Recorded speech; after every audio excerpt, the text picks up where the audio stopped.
Anyone can get in cybersecurity. It doesn't matter what your background is. It doesn't matter who you know right now. You don't have to have a college education. No one is born knowing the information. Like, we have to learn this. You have to stay consistent. Discipline beats talent every single time. You're just going in the lab and you just can't seem to get it right. Like, that's part of the process. And that's actually when you learn the most, is when you fail. You have to keep studying. You have to keep learning cybersecurity. You can't take your foot off the gas. Hi, I'm Kyser Clark, and welcome to The Hacker's Cache, the show that decrypts the secrets of offensive security one bite at a time. Every week I invite you into the world of ethical hacking by interviewing leading offensive security practitioners. If you are a penetration tester, bug bounty hunter, red teamer, or blue teamer who wants to better understand the modern hacker mindset, whether you are new or experienced, this show is for you. Hello, welcome to the Hacker's Cache. My name is Kyser Clark, host of the show. I've been in the cybersecurity field for over 6 years now, and I currently work as a full-time penetration tester. And today I have a solo episode. Now, when I did episode 0, which was the first episode, we started 0 because programming logic, I said that hopefully I won't do any more solo episodes. However, I had a little bit of a change of heart, and I figured, you know what? A quarterly solo episode would probably do this show pretty good. So I had a poll on LinkedIn, YouTube, and X, and the results were overwhelmingly positive in favor of solo episodes every quarter. People who voted had the option to never do solo episodes. They had the option to vote for semi-annually or even annually solo episodes. And quarterly solo episodes won by about 90% of the vote. So it was very clear that the people who listen and watch the show want solo episodes every quarter. So that's what we're going to do in this show moving forward. So once a quarter, me by myself talking straight to you. So with that out of the way, I want to talk about today's subject. Anybody can get into cybersecurity. And what do I mean by that? You don't have to have a tech background right now. You don't have to have a college education, although it certainly does help. And with college, I have mixed feelings because college is one of those hard subjects because college is so expensive. And it feels like a lot of people have college degrees. And I know a lot of people can't afford college degrees. And matter of fact, I couldn't afford college either. That's one of the reasons why I went in the military and got my education that way. So if you can't afford college, I definitely understand. And college it's definitely a hard topic, but overall, my opinion on college is it's totally worth it if you can afford it. If you have to go into mass amounts of debt to to get a college degree, then I would pass for now and then maybe get your college degree later if you need it. If you can afford college, then by all means, pay for it. It will definitely be worth it as long as you don't have to go into severe debt to get your college degree. So that's a light explanation of my thoughts on college. I'll probably do a deeper dive on this topic on my YouTube channel, but overall, that's what I feel about college in a nutshell. You don't need to have any certifications. There's people in this field that get in without certification, although they certainly help tremendously. I think certifications are more beneficial than college. I think certifications, well, I know that certifications have been the number one factor when it comes to me landing a position in the cybersecurity field, and I wouldn't be where I am today without my certifications. And certifications mean a lot to me, and I spent a lot of time learning, and that's how I learned, all my stuff. That's why I tell people to get certifications. And a lot of companies and a lot of organizations, hiring managers, recruiters, they all want certifications. Like you go to job boards and they list 5, 6, 7, 8 certifications. So certifications are totally worth it. I know they can be expensive, and I know not everybody can afford them. However, if you can somehow muster up the savings for a certification, it is worth every single penny. It depends on the certification. Not all certifications are good. There are some bad ones out there, but in general, certifications are worth it. Next thing I want to talk about is no one's born knowing the information. So everybody in this field, you look at them from the outside, I'm sure there's somebody's been thinking, Kyser knows a lot of stuff about cybersecurity, or maybe you see another influencer or another YouTuber, just people in the field, and you're like, wow, they know their stuff. How do they know all this stuff? And here's the fact: no one is born knowing the information. Like, we have to learn this. Like, for me, I spent hours and hours and hours, I mean, thousands and thousands and thousands of hours learning this stuff and failing in the labs and, doing a bunch of practice questions to like understand the vocabulary and just, for every certification I have dozens of failed practice tests. You know what I mean? So, typically it's certifications, especially the multiple choice certifications. I'll probably do like probably 7 practice exams, and usually I'll fail all 7 of them, and then I'm like, all right, well, hopefully I pass the real exam, and then I end up knocking it out of the park. But the moral of the story is there's a lot of failure when it comes to learning. So if you are not doing good on a practice test, or you're just going in the lab and you just can't seem to get it right, like that's part of the process, and that's actually when you learn the most, is when you fail. The next thing I want to talk about is you don't need to be a math whiz either. So I had this like weird belief that in order to work with computers, you needed to be good at math. That was like a common myth back when I was in middle school and high school. I thought I wanted to be a game developer, a game designer, which pretty much means like a programmer, you know what I mean?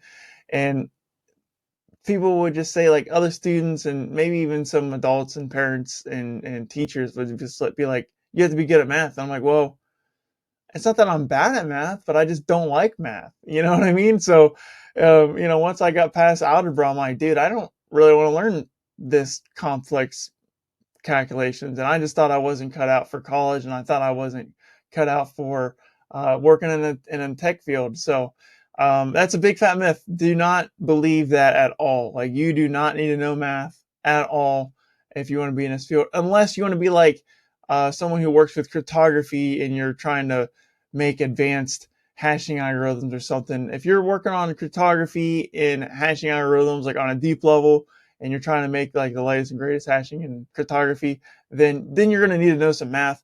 But you don't need to know math to use those hashing algorithms. You don't need to be a math whiz to use encryption. You know what I mean? You just have to have an interest in technology, a willingness to constantly learn, and discipline to get better every day.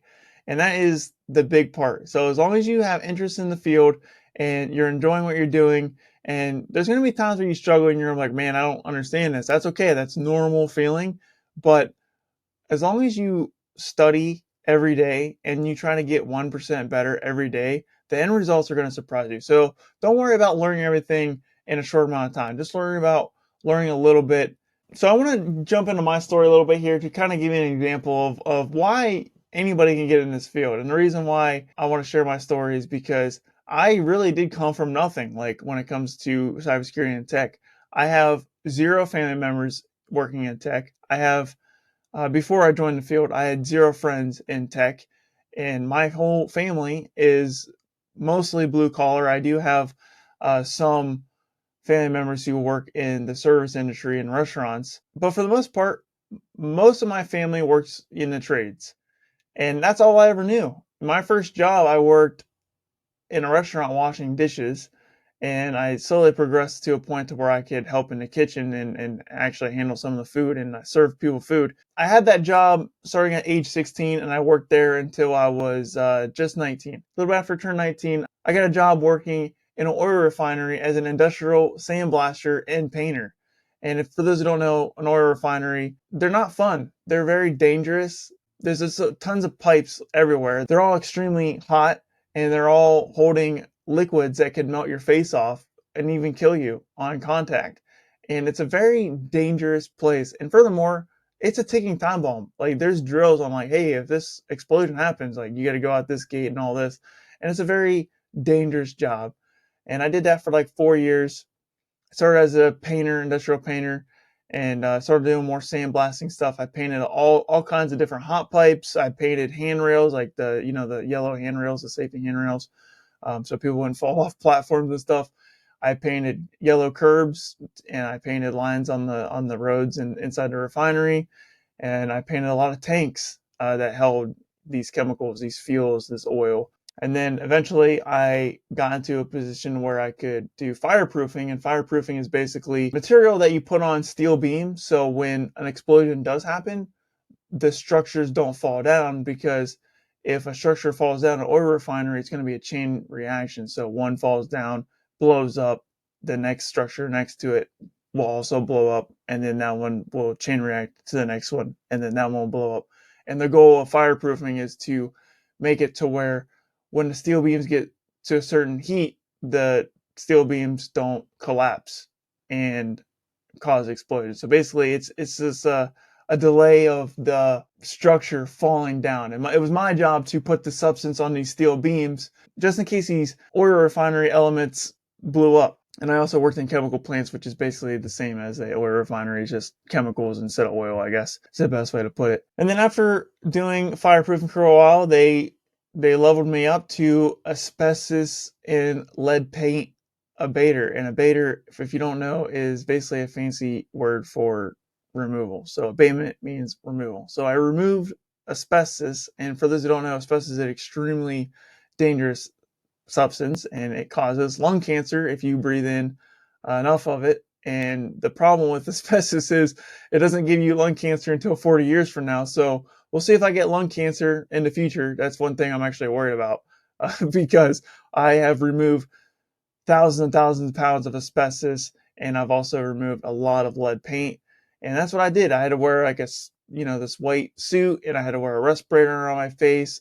And I did that for 10 hours a day for a few years. So after like almost 5 years, I decided I wanted to work in tech, but I didn't know what to do. And I figured I had one option. Oh, I had to go to college. I thought that was the way forward, right? And then I was like, well, I don't like school. I didn't like high school at all. I hated doing homework, and I barely passed my last algebra class to graduate. And I'm like, I don't think I'll survive in college. And furthermore, I don't think I have enough time for college because at the time, this is a fun fact that I haven't mentioned on the podcast, but I did a lot of Twitch streaming. I did a lot of streaming on games, and actually built up a channel that's actually larger than this channel, believe it or not. So I'm still trying to make this channel become a bigger following than my other Twitch channel. But yeah, that's a little fun fact about me. I used to stream on Twitch. I had a just under 10,000 followers. I was just shy of 10,000 followers. So it was a pretty big deal, but I ended up giving that up to pursue my cybersecurity career. It was worth giving up to for sure. But anyways, yeah, I thought, I didn't have enough time because of that, and I had a full-time job. I worked 40 hours a week, and I was like, I don't have time for college. And I was like, well, you know what? What if I just join the military? And that's really something that I decided kind of on a whim, and then I just ended up pursuing it. Ended up being the greatest decision of my life. And when I joined the military, once again, didn't have any family members that was in the military, didn't have any close friends that was in the military, and especially the Air Force.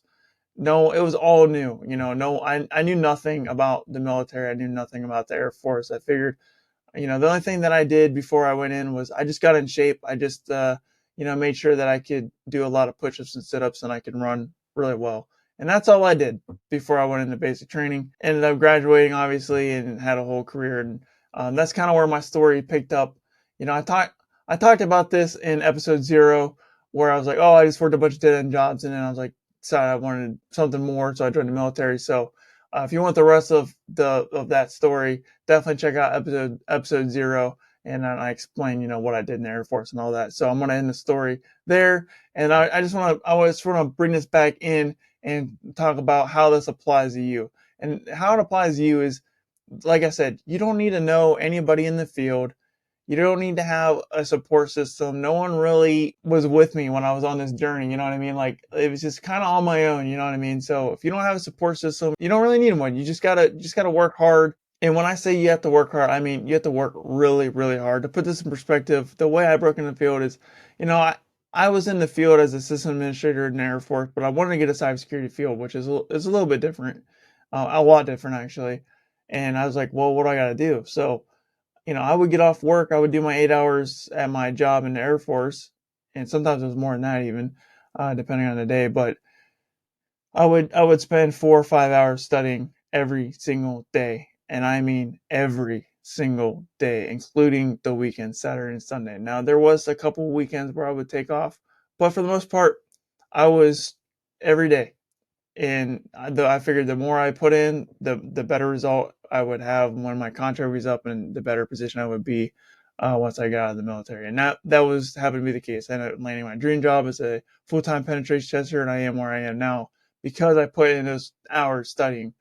And I got 13 certifications. I'm working on 14 now, and a lot of work, guys. It really, really is a lot of work.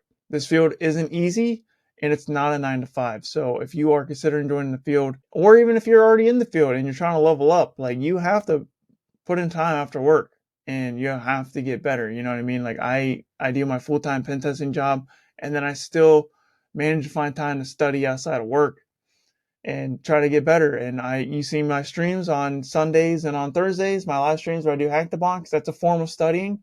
And that's why I do that, because I want to get better. And if you watch my live streams, you'll see me get stuck. I don't know everything about everything, but the point is I don't quit and I don't give up and I try my best. And sometimes it's frustrating. If you watch my live streams, you'll see me get frustrated because sometimes it is frustrating.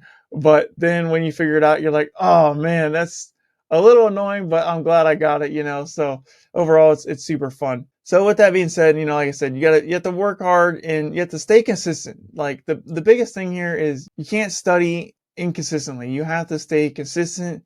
Discipline beats talent every single time. And then while you're working and you're doing all the studying, you have to have patience. More specifically, aggressive patience. So what does aggressive patience mean? So patience kind of means it's sitting around doing nothing.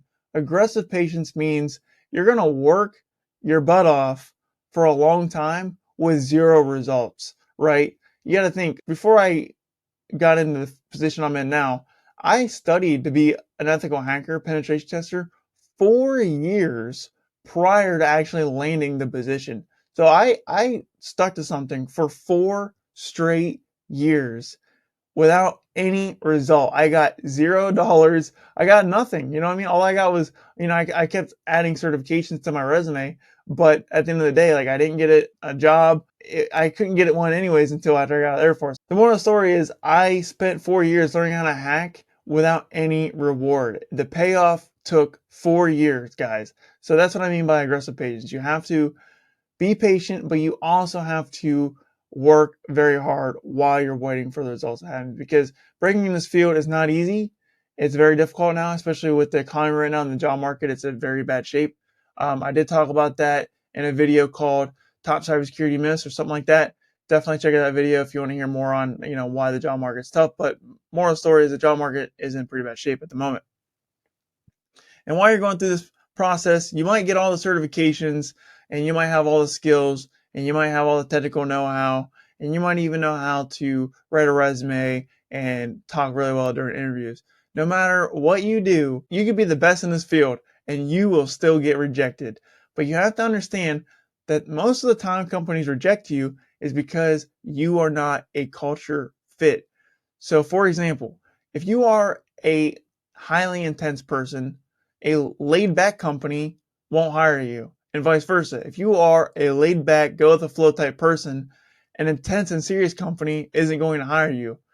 If your values don't match the company won't hire you. This is good because you don't want to get hired into a place you don't fit in. Think of every rejection as a compatibility mismatch and not a you're not good enough mismatch. I learned that recently because in my company they were talking about hiring certain people. This person had all the qualifications and they had all the skills that they were looking for, but it wasn't a culture fit. So don't beat yourself up over rejection. And I used to do this too. I'm like, why won't they hire me? Why won't they hire me? Good things come to those wait. It took me, I probably applied to 100 different places. And even though I got a job pretty quickly, it only took me like 3 weeks to land the job I have after I started searching for it. But those 3 weeks felt like an eternity.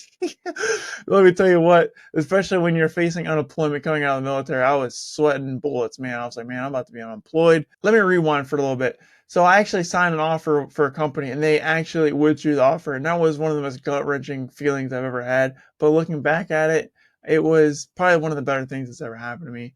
And I ended up with a company that really values me and a place that I really fit into. So I'm really glad it turned out the way it did. So if you're getting rejected by companies you think you want to be a part of, just know they probably sensed that it was a culture fit and it probably did you a favor by not hiring you. So keep that in mind while you are getting rejected, because it will happen. So now I want to give you some actionable steps on how to break in the field if you haven't already. So I know it's like a big pain point and this isn't going to be like a super long guide or anything, but I do want to give you some actionable steps on how to break into the field. So the first thing you need to do is you need to land your first tech job as soon as you possibly can. And I know that's a lot easier said than done. For me, that was joining the military and becoming a system administrator. That's how I broke into the field. And I think the military option is a very good option. If you are considering the military, let me tell you what, just do it. Just like stop thinking about it. Here's your sign, enlist in the military, get your tech job. It will be worth it. Let me tell you what. And there's only going to be about 1% of people who are listening to this that actually do it. And if you do it, let me know. If you need any advice or anything getting in the military, definitely feel free to hit me up. So that's how I did it. I'm not entirely sure how to land your first tech job without going to the military, to be honest with you. So I would think that the best way to do it is probably help desk. It's probably the most common, entry level position out there.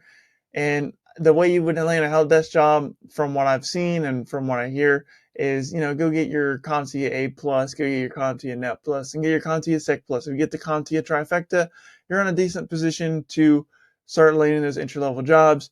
Now, when it comes to those entry level jobs like the help desk and all this, you have to understand that if you already an established career, like for example, if you are, I don't know, you're a lawyer and you want to get into cybersecurity because you just don't like being a lawyer anymore, you're going to take a significant pay cut. And I took a significant pay cut joining the military myself. I was making pretty good money when I was working in the oil refinery. I was definitely making way more than the average 19, 20-year-old, in the oil refinery. But when I enlisted at the age of 24, I took a huge pay cut joining the military. Matter of fact, my first 2 years in the military, my bank account was so thin that it hurt. I'm like, oh my gosh, I cannot wait to get promoted because I really am tired of struggling with my bills right now, because I had a lot of credit card debt and I had a car payment, all this stuff, and before I joined the military, I was very unwise with my finances, and all that debt really,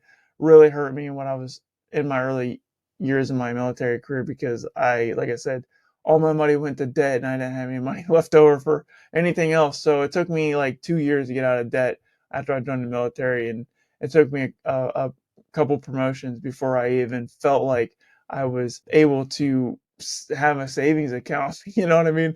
So if you have to take a pay cut to join the field, do it.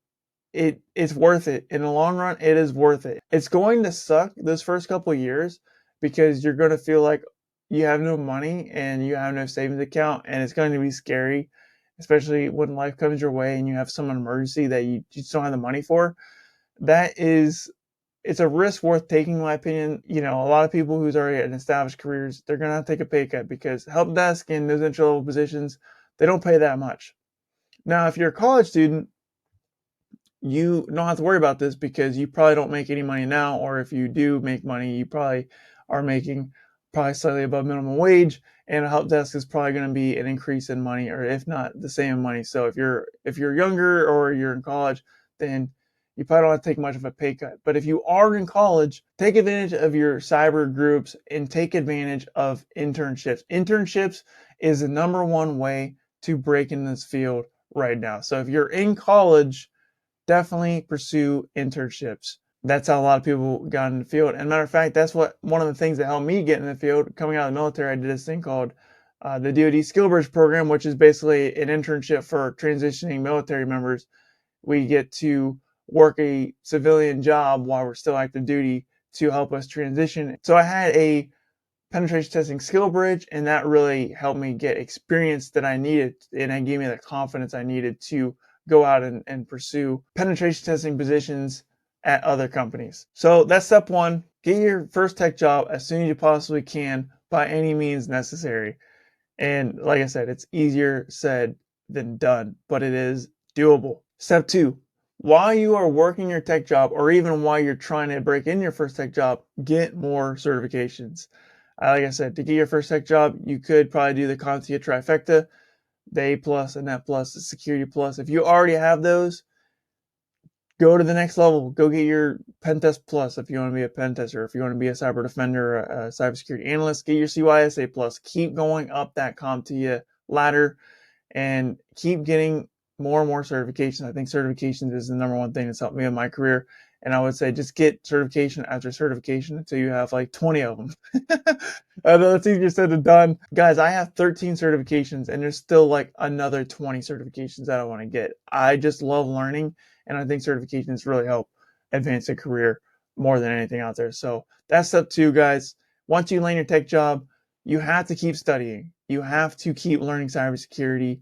You can't take your foot off the gas, because you want to go from your help desk job or your system administrator job or your network engineer job, whatever job you land, into the cybersecurity field, because it's going to take a lot.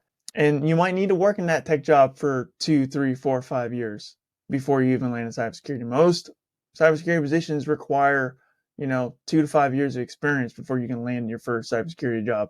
And that was one of the things that helped me, was because I had 6 years of system administration and cyber defense experience. Really helped me land my first penetration testing position. Step 3, learn how to market yourself, grow your network, and work on your soft skills. So this is kind of like a 3-pronged step here, but I think they all kind of go together. So you have to learn how to talk about what you bring to the table in interviews. You have to learn how to talk to people. You have to understand how to dumb down technical talk to non-technical stakeholders. And you have to know how to write resumes, and you have to know how to write cover letters. You have to know how to do interview questions. And there's a lot of books and there's a lot of resources out there that can help you learn this stuff. That is a topic that I want to cover on the YouTube channel. But just for now, if you want some guidance on how to write resumes and you want some guidance on how to build a LinkedIn profile, go to my blog and search for the blog article, Sysadmin to Pentester, How I Landed My DoD Skill Bridge Internship.